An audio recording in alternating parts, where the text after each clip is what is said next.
کنستائن اس وقت لالا موسا اور جنگ کے اندر جو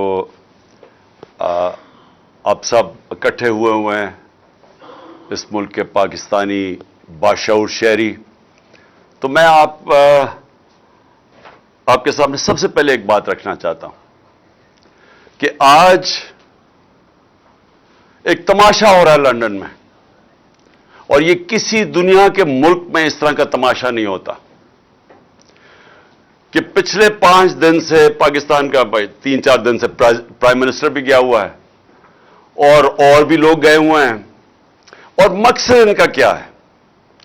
وہاں جا کے فیصلہ ہو رہا ہے کہ پاکستان کا آرمی چیف کون بنے گا۔ میں ذرا اپنی ساری قوم کو کہتا ہوں کہ ذرا غور کریں کہ اس ملک کے ساتھ کیا ہو رہا ہے، کہ جو ہماری نیشنل سیکیورٹی کا سب سے اہم عہدہ آرمی چیف کا، اس کا فیصلہ کدھر ہو رہا ہے؟ لندن میں بیٹھ کے۔ فیصلہ کون کر رہے ہیں؟ اس ملک میں ایک کنوکٹڈ آدمی، ایک سزا یافتہ آدمی، ایک مفرور جھوٹ بول کے ملک سے باہر گیا، دوسری دفعہ جھوٹ بول کے ملک سے باہر گیا، وہ فیصلہ کر رہا ہے۔ اس کے ساتھ اور کون ہے؟ اس کے بیٹے ہیں جو اس ملک سے باہر بھاگ کے گئے احتساب سے، ان کے دور میں، نون لیگ کے دور میں۔ اور کیوں گئے؟ کیونکہ وہ جواب نہیں دے سکتے تھے کہ اربوں روپے کی پراپرٹیز ان کی لندن میں کدھر سے آئیں، اور انہوں نے کہا ہم پاکستان کے شہری نہیں ہیں۔ 3 دفعہ پرائم منسٹر کے بیٹے کہتے ہیں ہم لندن کے شہری نہیں ہیں، کیونکہ وہ جواب نہیں دے سکتے کہ اربوں روپے کی وہ حسن نواز، وہ کم از کم 10 ارب روپے کی جو پراپرٹی اس نے لندن میں لی، وہ کدھر سے آئی۔ ساتھ ہے ان کی بیٹی جو پینما میں اس کے نام پہ یہ 4 بڑے بڑے محلات کا انکشاف ہوا تھا، جو سب نے، حسین شریف نے کہا کہ الحمدللہ ہمارے ہیں، نواز شریف نے کہا ہمارے ہیں، لیکن یہ نہیں بتا سکتے کہ پیسہ کدھر سے آیا۔ تو وہ وہاں بیٹھے ہوئے ہیں، اسحاق ڈار کے بیٹے وہاں بیٹھے ہوئے ہیں جو کہ ملک سے باہر بھاگے ہوئے ہیں، اور اسحاق ڈار بھی ملک سے باہر بھاگا تھا جب تک NRO نہیں دیا، اور ہینڈلرز نے اس کو یہ یقین دہانی نہیں کی کہ فکر نہ کریں آپ آ جائیں تو آپ کو کوئی نہیں پکڑے گا۔ تو یہ وہ لوگ، اور جس پہ پھر شہباز شریف کا بیٹا بیٹھا ہوا ہے، سلمان شہباز، جو احتساب سے بھاگا ہوا باہر۔ تو وہ جو اس ملک کے چوروں کا ٹبر ہے، وہ فیصلہ کر رہا ہے اس وقت اس ملک کے مستقبل کا۔ تو میں یہ اپنی ساری قوم کو یہ بتانا چاہتا ہوں کہ یہ کسی دنیا کے مہذب معاشرے میں یہ تصور بھی نہیں کوئی کر سکتا کہ یہ ہوگا کہ ملک کے اہم فیصلے ملک کے باہر ہوں اور وہ لوگ کریں جو 30 سال سے ملک کے پیسہ چوری کر کے باہر لے کے جا رہے ہیں۔ اور میں دوسری بات کہ شہباز شریف کے اوپر ایک اخبار کے اوپر اس نے ہرجانہ کیا کہ میری توہین کی گئی ہے، اور اس نے جا کے عدالت میں چلا گیا۔ اب شہباز شریف کو نہیں پتا تھا کہ برطانیہ کی عدالتیں کیوں، ونسٹن چرچل ان کے جو بڑا اسٹیٹسمین تھا، اس نے کیوں کہا جب برطانیہ ہٹلر کی دوسری جنگ عظیم میں جب تباہ کر رہے تھے برطانیہ کو، تو اس نے کیوں کہا، اسے جب کسی نے پوچھا ہم بچ جائیں گے، اس نے کہا کیا ہماری عدالتیں انصاف دے رہی ہیں؟ تو انہوں نے کہا جی دے رہی ہیں۔ تو انہوں نے کہا کوئی دنیا کی طاقت ہمیں نہیں ہرا سکتی۔ ان کی عدالتوں کے اندر یہ چلا گیا شہباز شریف، اور اب انہوں نے 8 یا 9 دسمبر کو اس کو بلا لیا، اس سے جواب مانگے ہیں۔ اب شہباز شریف کو غلط فہمی ہوئی ہے کہ ٹیلی فون اٹھا کے تو جج کو کہہ کے جی بے نظیر کو 3 نہیں 5 سال سزا دینا ہے، اس کے جو ماضی میں بریف کیس پکڑ کے کوئٹہ بینک پہ جانے والا، بینچ کو خریدنے والا، اس کو یہ نہیں پتا کہ وہ کدھر پھنس گیا جا کے۔ اور ان کے لیے سب سے بڑا اب یہ چیلنج ہوگا شہباز شریف کے لیے کہ عدالت میں اب انہوں نے بتانا پڑے گا کہ کیا جو اس نے الزامات لگائے، اور اس نے بڑے، جو ان کا اخبار ڈیلی میل ہے، بڑے سنگین الزامات لگائے ہیں اس کی چوری کے اوپر۔ تو یہ میں صرف آپ کو اب بتانا چاہتا ہوں، یہ ہے فرق۔ کیوں وہ معاشرے میں خوشحالی ہے، کیوں یہاں سے لوگ نوکریاں ڈھونڈنے جاتے ہیں باہر، کیوں یہاں آپ کے لالا موسا سے خاص طور پہ اور یہ سارا گجرات، لالا موسا، اوپر جیلم، اتنے لوگ میں ملا ہوں یورپ میں، نوکریاں ڈھونڈتے ہیں پاکستانی، ہمارے پنجاب کے شہری اسکینڈینیویا میں کیوں جاتے ہیں نوکریاں ڈھونڈنے؟ وہاں کے وسائل ہمارے سے زیادہ نہیں ہیں، لیکن ادھر انصاف ہے۔ دیکھیں، بار بار میں آپ کو ایک چیز سمجھاتا ہوں اپنی قوم کو، کیونکہ میرا کام ہے آپ کی تربیت کرنا۔ جب تک ایک ملک کے اندر عدل اور انصاف نہیں ہے، قانون کی حکمرانی نہیں ہے، وہ معاشرہ خوشحال نہیں ہو سکتا، وہ معاشرہ آزاد نہیں ہو سکتا، اس معاشرے میں جمہوریت حقیقی نہیں آ سکتی، حقیقی آزادی نہیں آ سکتی۔ وہ معاشرے کے اندر جدھر کمزور کو طاقتور سے قانون تحفظ نہیں دیتا، وہاں جنگل کا قانون ہوتا ہے۔ وہ جو مرضی آپ کر لیں، آپ اچھی سے بھی پالیسیز لے آئیں، وہاں غربت ہوگی۔ ساری جو جس کو کہتے ہیں ڈیولپنگ ورلڈ، جو غریب ملک ہیں، ان سب کی یہی کہانی ہے۔ تو میں اس لیے بار بار آپ کو سمجھاتا ہوں میرے پاکستانیوں، کیونکہ میں نے یہ ملک دیکھے ہوئے ہیں، میں نے ٹائم گزارا ہوا ہے یہاں، مجھے پتا ہے۔ اس لیے میں نے 26 سال پہلے انصاف کی تحریک شروع کی تھی کہ یہ ایشین ٹائیگر نہیں بننے لگا پاکستان، لاہور کو پیرس نہیں آپ بنا سکتے۔ جب آپ عدل اور انصاف کا نظام لے کے آئیں گے،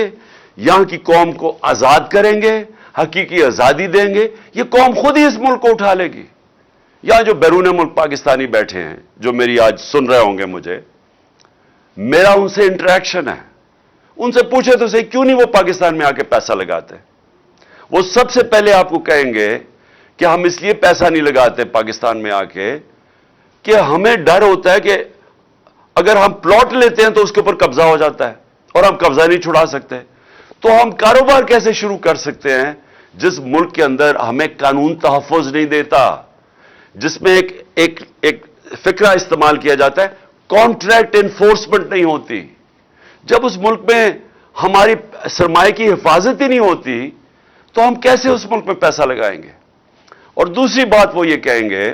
خاص طور پہ برطانیہ میں جو بیٹھے پاکستانی ہیں، کہ یہ جو ملک کے سربراہ ہیں جو ہمیں کہتے ہیں کہ پاکستان میں اپنا پیسہ لے کے آؤ، تو اپنا پیسہ تو پاکستان سے باہر بھیج رہے ہیں، ان کے تو بڑے بڑے محلات باہر ہیں، ان کے کاروبار باہر ہیں، تو یہ ہمیں کہہ رہے ہیں کہ پاکستان میں پیسہ لگاؤ، اور وہ یہ کہتے ہیں کہ یہ پیسہ باہر کیوں بھیجتے ہیں؟ نمبر 1 چوری کا پیسہ ہے، کیونکہ اگر چوری کا پیسہ کیوں باہر بھیجنا پڑتا ہے کہ پاکستان میں نظر آ جائے گا۔ یہاں اب اگر ایک دم ان کی دولت میں اربوں روپے کا اضافہ ہونا شروع ہو جائے تو پوچھیں گے تو صحیح نا قوم کے کدھر سے پیسہ آیا؟ وہ یہ جواب نہیں دے سکتے کیونکہ چوری کا پیسہ ہے، اس لیے ان کو باہر بھیجنا پڑتا ہے۔ اور یاد رکھیں جب باہر بھیجتے ہیں، اور میں یہ بار بار آپ کو اس لیے بتاتا ہوں کہ جب آپ کا ملک کا پیسہ چوری کر کے، جس طرح یہ ٹی کیس ہے شہباز شریف کا اور بیٹوں کا، کہ یہ پوری ایک گاڑی میں پیسہ، پہلے وہاں سے ان کے ماڈل ٹاؤن کے گھر سے وہ گاڑی میں پیسہ رکھا جاتا تھا، پھر پولیس گارڈ لے کے جاتی تھی ہنڈی اور حوالے، جدھر سے یہ پیسہ ڈالر میں چینج ہوتا تھا اور پھر باہر بھیجتے تھے، اور پھر جو پیسہ پاکستان منگوانا ہو تو وہ ایک ان لوگوں کے نام پہ لے کے آتے تھے جو کبھی پاکستان سے باہر ہی نہیں گئے، مثلا، اور زرداری بھی یہی کرتا تھا، تو وہ پاپڑ والا اور چینی والا اور یہ وہ لوگ ان کے پاسپورٹ لیتے تھے اور کہتے تھے جی انہوں نے باہر سے ریمیٹنسز بھیجی ہے۔ تو خود ہی قانون بنایا تھا 1992 میں کہ جی اگر باہر سے کوئی پیسہ بھیجے گا تو کوئی سوال نہیں پوچھا جائے گا، اور یہ حدیبہ پیپر مل بھی یہی کیس تھا، زرداری کا بھی یہی کیس ہے، وہ جو فیک اکاؤنٹس کا ان کے بھی یہی کیس ہے۔ تو یہ وہاں سے انہوں نے پیسے باہر پہلے چوری کر کے، چوری کا پیسہ باہر، ریمیٹنس سے واپس جس کی ضرورت ہے، باقی پیسہ ان کا باہر پڑا ہے۔ جو ان کا زیادہ تر مال ہے، یہ دونوں بڑے بڑے خاندانوں کو، یہ باہر پڑا ہوا ہے پاکستان سے، اور بڑی شان و شوکت میں وہاں رہتے ہیں، اور یہ اس ملک کا المیہ ہے کہ یہ ہر تھوڑی دیر کے بعد ان کو NRO ملتا ہے، پھر واپس آتے ہیں، پھر لوٹتے ہیں، پھر پیسہ باہر لے جاتے ہیں۔ اور یہ آپ کے سامنے ہو رہا ہے اس وقت، یہ جو تماشا ہے کہ سارے جناب لندن کی طرف دیکھ رہے ہیں، چور بیٹھ کے فیصلہ کر رہے ہیں کہ پاکستان کا آرمی چیف کون ہوگا۔ یعنی مجھے حیرت ہوتی ہے کئی دفعہ کہ یہ جب ہم ہم نے ہم یہ سوچتے ہیں کہ یہ اللہ یہ ہم کس دنیا میں رہ رہے ہیں کہ کسی بھی دنیا کے ملک میں یہ مجھے کوئی بتا دے، میں برطانیہ میں پتہ نہیں کتنے 20-30 سال گزارے ہیں، کوئی سوچ سکتا ہے وہاں کی اس طرح کی چیز ہو؟ کوئی سوچ سکتا ہے کہ برطانیہ کے پرائم منسٹر کی باہر پراپرٹیز پڑی ہوں، اور اگر پڑی ہوں تو وہ ایک دن بھی آفس میں رہ سکتا ہے جب تک جواب نہ دے؟ کوئی سوچ سکتا ہے کہ ملک کے باہر پرائم منسٹر آئے باہر بھاگ جائے جب اس کا احتساب ہو، واپس آ کے پھر اوپر بیٹھ جائے، کیسز معاف ہو جائے، اور پھر جب اس کو پھر پکڑنے لگے پھر باہر بھاگ جائے اور قوم کے فیصلے باہر سے کرے؟ یہ ساری قوم ذرا سوچے اس کے اوپر کہ اس کا کوئی مہذب معاشرے کے اندر اس طرح کی مثال نہیں ہے۔ اور پھر ہم کہتے ہیں کہ جی آرمی چیف کے میرے اوپر بھی ایک دو الزام لگائیں، جی اس کا ہم نے متنازع کر دیا، اس کا آرمی چیف کا۔ میں نے تو کبھی متنازع نہیں کیا، میں تو کہتا ہوں جو میرٹ کے اوپر آرمی چیف ہے اس کو بنانا چاہیے، مجھے تو کوئی اپنا آرمی چیف نہیں چاہیے، پھر سے نہ مجھے اپنا کوئی جج چاہیے، نہ مجھے کوئی اپنا آئی جی چاہیے، نہ مجھے اپنا کوئی نیب کا ہیڈ چاہیے، مجھے تو بہترین میرٹ کے اوپر لوگ چاہیے، ان کو چاہیے، ہر آدمی ان کا اپنا ہونا چاہیے۔ اب پنڈی اسلام آباد کا شہباز شریف نے آئی جی بنایا، اس کو سزا ہونے والی تھی، سیف سٹی کیس میں اس آئی جی کو اس کو سزا ہونے والی تھی، اس نے اٹھا کے اس کو آئی جی بنا دیا۔ کیوں بنایا اس کو؟ کیونکہ وہ کرپٹ ہے، وہ اب اس کی خدمت کرے گا، وہ اس کا ہر ناجائز کام کرے گا۔ اس لیے اس طرح ملک تباہ ہوتے ہیں کہ اداروں کے اوپر لوگوں کو اس لیے نہیں لے کے آتے کہ وہ میرٹ پہ اور ملک کا فائدہ ہوگا اور ادارے کو مضبوط کرے گا، ان کو اس لیے لے کے آتے ہیں کہ یہ ان کے غلط کام کریں گے، اور یہی انہوں نے کروایا آج تک۔ عدلیہ کے اندر انہوں نے ڈنڈے مار کے جب چیف جسٹس سجاد علی شاہ جیسا دیانتدار جج کو جب بھگایا وہاں سے اور پھر پیسے رشوت دے کے اس کو جب ہٹایا، تو یہ اس لیے نہیں کہ ان کو کوئی فکر تھی کہ پاکستان کی عدلیہ ٹھیک کام نہیں کر رہی، اس لیے کہ وہ ان کے نیچے نہیں تھی، ان کی غلامی نہیں کر رہی تھی، ان کے غلط کاموں کے اوپر غلاف نہیں ڈال رہی تھی، چھپا نہیں رہی تھی۔ تو جب جن لوگوں کی پوری تاریخ ہی یہ ہو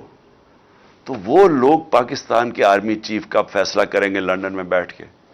اور میں ان سے بھی پوچھنا چاہتا ہوں جو ان کے ہینڈلرز ہیں، کیا ان کو فکر نہیں ہے پاکستان کی؟ کیا ان کو نہیں سمجھ آ رہی ہے کیا ہو رہا ہے ملک کے اندر؟ کیا ان کو تب نہیں سمجھ آ رہی تھی جب یہ ایک چوروں کو اوپر مسلط کیا جا رہا تھا کہ انہوں نے ملک کے ساتھ کرنا کیا ہے؟ جو 30 سال سے ملک کو لوٹ رہے تھے ان کو پھر سے جب مسلط کیا انہوں نے، تو کیا ان کو یہ نہیں نظر آ رہا تھا کہ انہوں نے کرنا کیا ملک کے ساتھ؟ تو یہ جو ہو رہا ہے یہ ہونا تھا، کیونکہ انہوں نے ماضی میں بھی یہی کیا ہے۔ میں یہ سوال پوچھتا ہوں کہ کون ذمہ دار ہے اس کا کہ جو پاکستان چھوڑ کے گئے تھے ہم، جو عدم اعتماد سے پہلے مارچ کے اندر جو پاکستان تھا، مجھے وہ بتائیں۔ آج پاکستان کی بزنس کمیونٹی سے پوچھیں، پاکستانی کسانوں سے پوچھیں، پاکستان کے مزدوروں سے پوچھیں کہ وہ کس طرف پاکستان جا رہا تھا۔ 17 سال کے بعد ہماری بہترین ملک کے اندر دولت میں اضافہ ہو رہا تھا، جس کو گروتھ ریٹ کہتے ہیں۔ تیسرے سال میں 5.7% ہماری اکانومی گرو کی، اور چوتھے سال میں 6%۔ اور انشاءاللہ اگر ہمیں یہ سازش کے تحت نہ ہٹاتے، ہم نے 7% پہ جانا تھا۔ جو تیل کا تھا، جو اصل ہمیں جھٹکا پڑا تھا تیل کا، تیل کی قیمتیں تو نیچے آ گئی ہیں۔ تو ہم نے جو اپنے لوگوں کو مہنگے ڈیزل اور پیٹرول سے بچایا تھا سبسیڈائز کر کے، وہ ہم یہی سوچ رہے تھے کہ ہم روس سے سستا تیل لیں گے، اور دوسری چیز ہم اور چیزوں سے پیسہ نکال کے، یعنی اور اپنی ڈیولپمنٹ فنڈ سے پیسہ عوام کو سبسیڈائز کریں گے تاکہ بوجھ نہ پڑے عوام پہ، تاکہ مہنگائی نہ ہم روک کے رکھیں۔ انہوں نے آتے ساتھ ہی پہلے تو انہوں نے مہنگائی اسمانوں پہ چلی گئی، ہماری 15 سے 16 تک گئی ہے ہماری مہنگائی ہمارے دور میں، اور انہوں نے شور مچایا ہوا تھا۔ یا 27% ہے آج مہنگائی، 50 سال کے بعد سب سے زیادہ مہنگائی ہے آج پاکستان میں۔ اور انہوں نے ان کی وجہ سے، کیونکہ یہ اکانومی نہیں ہینڈل کر سکے، آج روپیہ ان کے دور میں